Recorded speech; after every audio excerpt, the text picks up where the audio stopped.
arithmetic mean,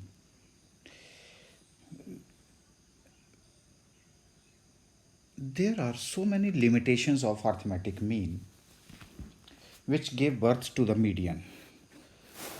The first limitation, as we have discussed, that it is affected by extreme values. Extreme values means that may be a very small value or that may be very big value. Uh, in case of if the distribution is concentrating on small values, the big value will affect. If the distribution is concentrating on large values, then the small value will also affect. So it means the proper average to yield is not a representative figure. And second limitation, we find it out that if there is an open-ended distribution, open-ended distribution here means, because so far as we have discussed the distribution 0 to 10, but suppose if the 0 is not there, but below 10 it may be a negative, uh, above 1000. So these are called open-ended.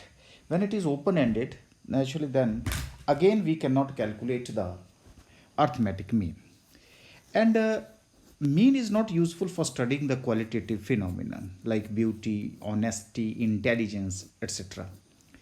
And another important point is that whatever the statement, generally which is given by the arithmetic mean, sometime uh, does not lead a life of its own. For example, if I would say, uh, if the statement is that the average number of children in an Indian family is 3.6, so it does not imply that there is even a single family having 3.6 children. It may be a 3 children or it may be a 4 children. So these are the certain limitations which gave birth कि okay, now you move for the median. So let us discuss first of all with the help of a case study that how it is affecting the how the small values or the big values are affecting the representative figure. Now you take this case study that suppose if you are interested, अब मान लीजिए कि आप एक घर खरीदना चाहते हैं मुंबई में, और आप यहाँ बैठ करके मुंबई में घर खरीदने के लिए आपको किसी एजेंट को कांटेक्ट करना पड़ेगा.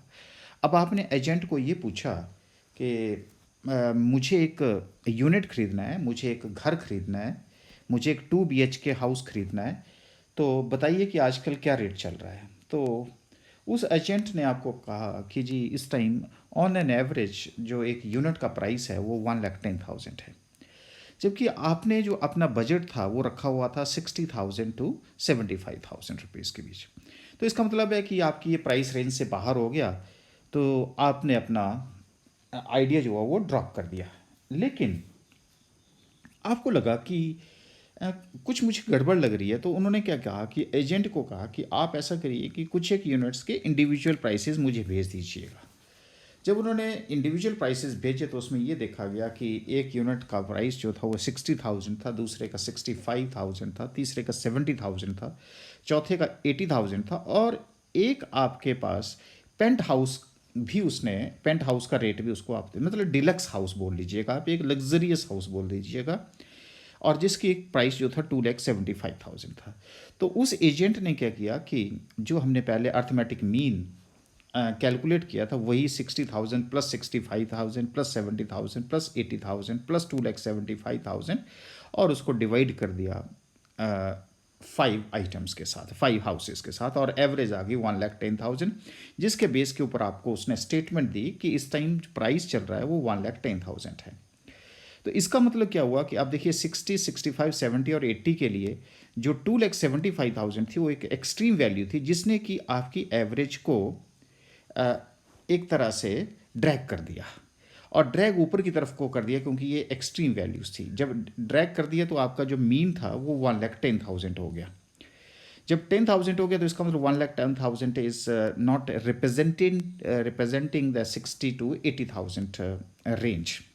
So therefore, sometimes the conclusion, just to draw the conclusion on the basis of an average, is becomes a very hard thing, and because whatever the figure which is given by the arithmetic mean is not representing that whole data. So अब देखिए, अगर हम arithmetic mean के base के ऊपर चलते तो शायद आप घर परचेज नहीं कर पाते, लेकिन जब आपने इंडिविजुअल फिगर्स निकाली और इंडिविजुअल फिगर के बाद आपने देखा कि ना हो कि अरे ये तो मेरी बजट के रेंज में है, और वहाँ पे प्राइसेस जो हैं वो 60 से 80,000 के बीच में चल रहे हैं, तो it means now you you are in a position to buy it. तो अब इस केस में ये जो मीडियन है ये आपको एक एक्यूरेट एवरेज आपको प्रोवाइड करेगा, इसलिए हम मीडियन की तरफ को मूव कर रहे हैं। अब देखिए यहाँ पे जो हमारे पास जो हाउसेस का डेटा आया, अब मैं अगर उसको मैं असेंडिंग और डिसेंडिंग ऑर्डर में लगाऊं, जिसको अरे ऑफ डेटा बोलते हैं, तो अरे ऑफ डेटा में आप असेंडिंग लाइए, डिसेंडिंग। अब असेंडिंग लाएँ तो 60, 65, 70, 85, 80,000, 2,75,000। और उसी तरह से अगर आप 2,75,000 डिसेंडिंग में 270, 80, 70, 65, 60,000। क्योंकि मीडियन क्या बोलता है, मीडियन बोलता है, मीडियन का मतलब यहाँ mid point of the values after they have been ordered, और ऑर्डर हमने कर दिया। अगर आप ऑर्डर करें तो अगर आप असेंडिंग ऑर्डर में देखें तो भी मिड वैल्यू 70,000 आ रही है, और अगर आप डिसेंडिंग ऑर्डर में देखें तो भी मिड वैल्यू कितनी आ रही है, 70,000।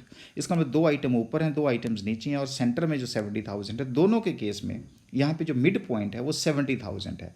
अगर सपोज़ कीजिए कि मैंने मीडियन से कैलकुलेशन की होती और एजेंट जो है मीडियन की कैलकुलेशन करके अगर आपको डेटा भेजता कि जी इस टाइम जो मेजर ऑफ सेंटर टेंडेंसी, यानी कि जो ऑन एन एवरेज जो है वो 70,000 है, तो शायद आप घर परचेज कर लेते हैं। तो इस तरह से क्या है कि जो मीडियन है वो sometimes gives a very good idea for decision making, because median is the central value of the variable which divides the series into two equal parts. Half of the items lie above, and the value of the remaining half lies below this value. So that's why the median is to be called here as a positional average. अब position average क्यों बोलते हैं? Because it is based on the position of the given observation in a series which are arranged in ascending or descending order, and the position of the median in such that an equal number of items lie either side of it. तो इस तरह से क्या है कि यहाँ पे ये यूज़फुल है। तो इसलिए अब हमें मीडियन कैसे कैलकुलेट करते हैं, क्यों कैलकुलेट करते हैं, that we have to discuss. The middle score of the distribution when all the scores have been ranked, if there are an even number of scores, the median is the average of two middle scores, so as I discussed. So in an ordered array, the median is the middle number. If n or n is odd, अब ये small n जो है हम sample के लिए लेते हैं, और कैपिटल N जो है हम आपके पास पॉपुलेशन के लिए होते हैं। इफ़ n और n is odd, the median is the middle number. If n और n is even, the median is the average of two middle numbers. तो देखिए, कैलकुलेशन के लिए हमें ये देखना पड़ता है कि अगर ये ऑड नंबर है और इवन नंबर है तो उस केस में हमें कैलकुलेट, क्योंकि ऑड नंबर में तो हमें कैलकुलेशन में ज़्यादा प्रॉब्लम नहीं है, क्योंकि जो सेंट्रल वैल्यू है उससे इक्वल आइटम्स ऊपर होंगी और इक्वल आइटम्स ही आपके नीचे होंगी। लेकिन जब आपके पास इवन नंबर आ जाता है तो हम दो फिगर्स की एवरेज लेकर को उसको 2 से डिवाइड करके we also calculate the median.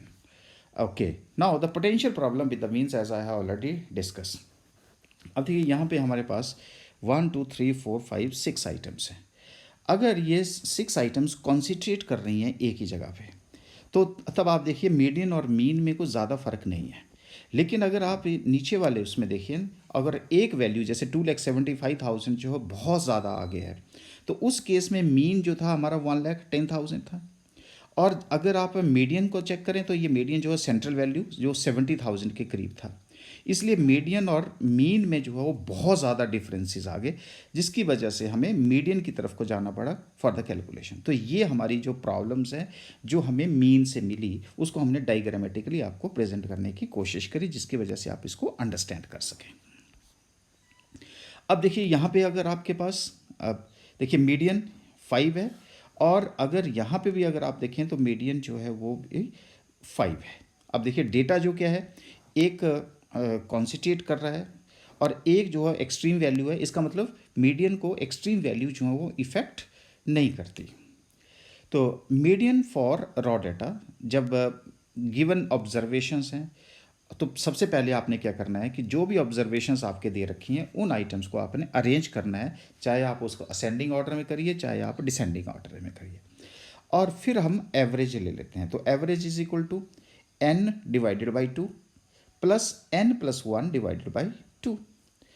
इस तरह से हमारे पास ऑड नंबर और इवन नंबर के लिए जो है हमारी कैलकुलेशंस होंगी। तो जितनी नंबर ऑफ ऑब्जर्वेशंस हैं उसको डिवाइड करेंगे 2 के साथ और फिर नंबर ऑफ ऑब्जर्वेशन में +1 करके डिवाइड करेंगे 2, आपके पास जो है वो एवरेज आइटम्स आ जाएगी।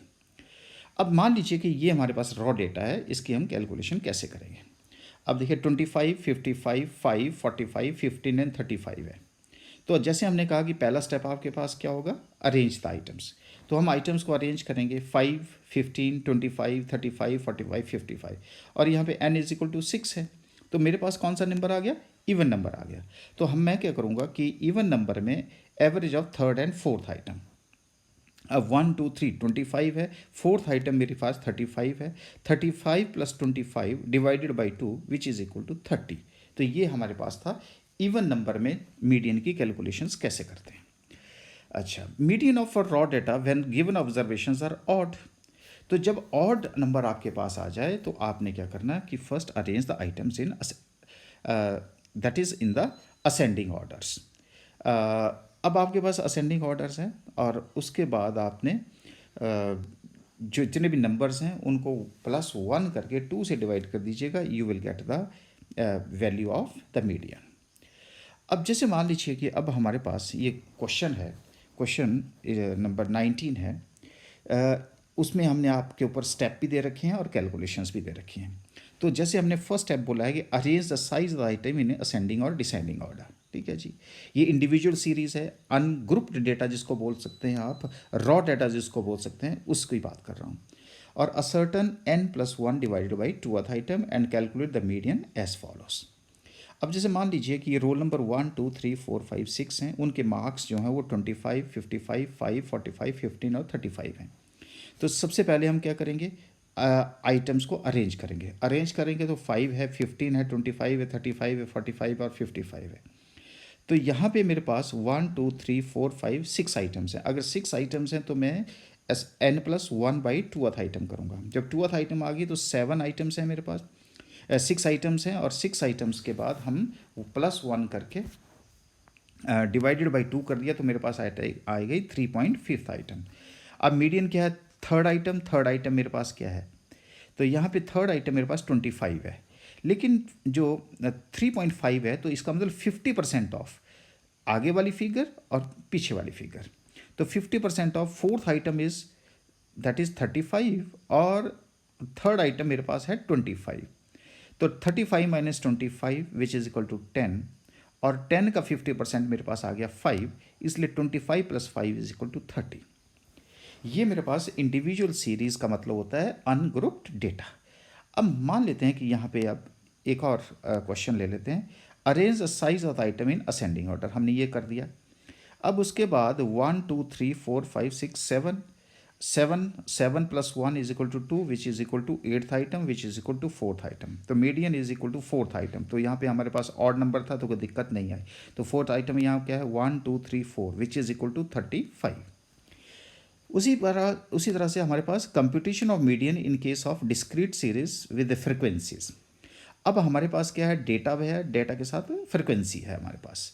तो देखिए फ्रिक्वेंसी के केस में हम क्या करते हैं कि जैसे मार्क्स हैं 45 हैं, कितने स्टूडेंट्स के मार्क्स हैं, 40 स्टूडेंट्स के 45 मार्क्स हैं, 30 स्टूडेंट्स के 55 मार्क्स हैं, 30 स्टूडेंट्स के 25 मार्क्स हैं, 50 स्टूडेंट्स के 35 हैं, 10 स्टूडेंट्स के 5 हैं और 20 स्टूडेंट्स के 15 मार्क्स हैं। तो सबसे पहले हम क्या कर रहे हैं, मार्क्स को हम असेंडिंग ऑर्डर में लगाएंगे। अब असेंडिंग ऑर्डर में हमारे पास 5, 15, 25, 35, 45 एंड 55 है। उसी तरह से नंबर ऑफ स्टूडेंट्स जिसको हम फ्रिक्वेंसी बोलते हैं। तो सबसे पहले मैंने आपको स्टेप्स दे रखे हैं ऊपर, तो वो जो स्टेप्स हैं उसमें क्या करेंगे, सबसे पहले आप उसकी क्यूमुलेटिव फ्रिक्वेंसी करेंगे। तो cumulative frequency as you know how the calculation is to be made, जैसे 10 है 10 में 20 ऐड कर देंगे, 30 में 30 ऐड करेंगे, 60 में 50 ऐड करेंगे, 110 150 में 40 ऐड करेंगे 150 और 150 में 30 ऐड करेंगे 180। अब जो स्टेप नंबर 2 है उसमें हम क्यूमुलेटिव फ्रिक्वेंसी कैलकुलेट कर दी। अब स्टेप नंबर 3 में हम क्या करेंगे, we will ascertain n+1/2th item. तो n+1/2th item is equal to, क्योंकि क्यूमुलेटिव फ्रिक्वेंसी या नंबर ऑफ स्टूडेंट्स को अगर आप टोटल करें तो वो भी n ही आता है, वो भी 180 होगा। तो 180 + 1 is equal to 2 which is equal to 90.5th item. अब आपने ये देखना है कि जो 90.5th आइटम है वो किस में फॉल, इसलिए मैंने टिक किया है। जो 95.5th आइटम है वो 110 में है। अब वो जो 110 है वो किसको कॉरस्पॉन्ड कर रहा है ये देखना है आपने। अब देखिए, आप कॉरस्पॉन्ड करिए 110 50 की, और सीधे आप मार्क्स इन असेंडिंग ऑर्डर है, जहाँ मैंने टिक किया है 35। तो सिंपल सी बात है कि मीडियन जो है यहाँ पे साइज ऑफ आइटम जो कॉरस्पॉन्डिंग टू 110 है, that is to be known here as 35। तो ये मेरे पास इंडिविजुअल सीरीज़ के साथ जहाँ पे आपके पास अनग्रुप डेटा है वो, अब उसके बाद ग्रुप डेटा आ गया, लेकिन ग्रुप डेटा में मेरे पास कौन सी सीरीज़ है, डिस्क्रीट सीरीज़ है। डिस्क्रीट सीरीज़ में आपको पता है कि फ्रिक्वेंसी है। अब मेरे पास रह जाती है कंटिन्यूस सीरीज़। तो कंटिन्यूस सीरीज़ की बात हम थोड़ा सा आगे करेंगे। तो ये जो मीडियन ऑफ कंटिन्यूस सीरीज़ है उसका जो फार्मूला है उसकी कैलकुलेशन हम कैसे करते हैं, उसकी कैलकुलेशन करते हैं। एम देखिए सिंबल है मीडियन का, तो मीडियन या एम डी भी लिख सकते हैं हम। Median is equal to L plus n/2 minus M divided by F into C. ये m का मतलब मीडियन है, l का मतलब है lower limit of the median class, वो क्या होती है we will discuss. m is equal to cumulative frequency above median class, और f होता है frequency of the median class, और n होता है सम ऑफ द फ्रिक्वेंसीज। तो ये फार्मूला हम अप्लाई करेंगे, और अप्लाई करके हम कंटिन्यूस सीरीज़ की कैलकुलेशन करेंगे। अब देखिए यहाँ पे 0 to 10 मार्क्स हैं। अब देखिए ये कंटिन्यूस सीरीज़ आ गई हमारे पास, 10 to 20, 20 to 30, 30 to 40, 40 to 50 and 50 to 60। तो सबसे पहले हमारे पास मार्क्स आ गए। मार्क्स आने के बाद नंबर ऑफ़ स्टूडेंट्स आ गए। नंबर ऑफ़ स्टूडेंट्स के बाद हमने उसकी क्यूमुलेटिव फ्रिक्वेंसी कैलकुलेट कर दी है। तो 10, 30, 60, 110, 150, 180। अच्छा, अब हमारे पास सबसे पहले हम क्या करेंगे, बस इतना सा ध्यान रखना अब यहाँ पे कि जब भी आपके पास कंटिन्यूस सीरीज़ आ जाएगी तो अब आपका जो फार्मूला है, अब आपने n+1/2th आइटम को असर्टन नहीं करना है, अब आपने n/2th आइटम को असर्टन करना। This is only the difference between individual, discrete and continuous series. तो यहाँ पे अब साइज ऑफ n/2th आइटम जो है, अब हमारा टोटल कितना है 180। तो size of 180 divided by 2th item which is to be called here as a 90th item. अब हम ये देखेंगे कि 90th जो है वो आइटम किस में फॉल कर रही है। तो आप क्यूमुलेटिव फ्रिक्वेंसी में देखिए निशान लगाया मैंने, वो फॉल कर रही है 110। अब वो 110 जो है वो कौन सी मीडियन क्लास को कॉरस्पॉन्ड कर रही है। तो बैक साइड चलिए, 110 से आप 50 पे आ जाइए, 50 के बाद 30 to 40। तो कौन सी क्लास आ गई जी, आ गई 30 to 40। अब जो 30 to 40 है मीडियन क्लास, उसका जो लोअर लिमिट है, तो लोअर लिमिट हमने पहले बताया था, वो आपके पास लेफ्ट हैंड साइड में होता है। तो लेफ्ट हैंड साइड में हमारे पास कितना है 30 है। तो मेरे पास L आ गया, lower limit of the middle class which is equal to 30, और n/2 जो है हमारे पास 90 है। अब उसके बाद हम क्या करेंगे, CF कैलकुलेट करेंगे। तो जो CF है वहाँ क्यूमुलेटिव फ्रिक्वेंसी में आ जाइए, और क्यूमुलेटिव फ्रिक्वेंसी से जो बिल्कुल पीछे है, जो बिल्कुल ऊपर है उसके, अब 110 से ऊपर कितनी है 60 है। तो 60 को हम क्या बोलेंगे, CF बोलेंगे, और उसके साथ वो 110 के जो कॉरस्पॉन्डिंग फ्रिक्वेंसी है उसको हम F बोलते हैं। तो आप क्या कर सकते हैं कि अब हमारे पास 110 के जो कॉरस्पॉन्डिंग होती है फ्रिक्वेंसी उसको F बोलते हैं। F के सामने जो आपके पास मीडियन क्लास होती है उसकी जो लोअर लिमिट है वो 30 है, वो भी आ गई, और जो क्यूमुलेटिव फ्रिक्वेंसी है उसके लिए आपको एक स्टेप आपके पीछे जाना पड़ेगा। और हमारा जो क्लास इंटरवल है, इनके बीच का जो डिफरेंस है लोअर लिमिट और अपर लिमिट के बीच में जो क्लास है वो 0 to 10, 10 to 20, 20 to 30, वो डिफरेंस है 10। तो मीडियन हमारे पास का फार्मूला है L + n/2 minus CF divide by F into I. तो देखिए लोअर लिमिट कितनी 30 है, प्लस 180/2 यानी कि 90 है, 90 माइनस 60 30, फ्रिक्वेंसी हमारा 50 है, मल्टीप्लाई बाई 10 कर देंगे। तो 30 divided by 30 divide by 50 into 10। तो अगर हम इसको करें तो 30 को 50 से डिवाइड करूँ तो 0.6 आएगा, 0.6 को अगर मैं 10 से मल्टीप्लाई करूँ तो 6 आएगा, इससे 30 + 6 इज इक्वल टू 36। तो बस आपको फार्मूला जो है टाइप्स ऑफ पे होना चाहिए कि L plus N by two minus C F divide by F into I, और वो कैसे कैलकुलेशन करते हैं बस थोड़ी सी प्रैक्टिस आपको करनी पड़ेगी, और उसके बाद आपको ये क्लियर हो जाएगा कि how the calculation of the cumulative frequency is to be made. अच्छा, उसके बाद हमारे पास क्या है कि ये जो पोजिशनल एवरेजेस हैं, अब वो जो पोजिशनल एवरेजेस हैं उसको हम फर्दर इसी को एक्सपेंड करेंगे, क्योंकि पोजिशनल एवरेज में हमारे पास मीडियन भी आ गया, लेकिन उसी में हमारे पास उनको हम पार्टीशन वैल्यूज़ बोलते हैं। जो पार्टीशनल वैल्यू क्या हैं वो पोजिशनल मेजर्स होते हैं जो एक सीरीज़ को इक्वल पार्ट्स में डिवाइड करते हैं। अब जैसे मान लीजिए कि 4 इक्वल पार्ट्स हैं तो उसको हम क्वार्टाइल बोलते हैं। अगर हम 8 इक्वल पार्ट्स में डिवाइड करें तो उसको ऑक्टाइल्स बोलते हैं। अगर वो हम 10 इक्वल पार्ट्स में डिवाइड करें तो उसको डिसाइल्स बोलते हैं। अगर हम 100 इक्वल पार्ट्स में करें तो परसेंटाइल बोलते हैं। तो इस तरह से हम क्या करते हैं, क्योंकि ये मीडियन से ही रिलेटेड है, अगर ये मीडियन से रिलेटेड है तो मैं इसी के बेस के ऊपर सबसे पहले इनकी भी कैलकुलेशन करूँगा। तो वन बाय वन में आई वुड डिस्कस कि ये क्वार्टाइल्स क्या होते हैं, ऑक्टाइल्स क्या होते हैं, डिसाइल्स क्या होते हैं, और परसेंटाइल्स क्या होते हैं। तो इसके डिस्कशंस हम करेंगे। तो जो नेक्स्ट लेक्चर होगा हमारा वो क्वार्टाइल्स, ऑक्टाइल्स, डिसाइल्स और परसेंटाइल्स के ऊपर बेस्ड होगा।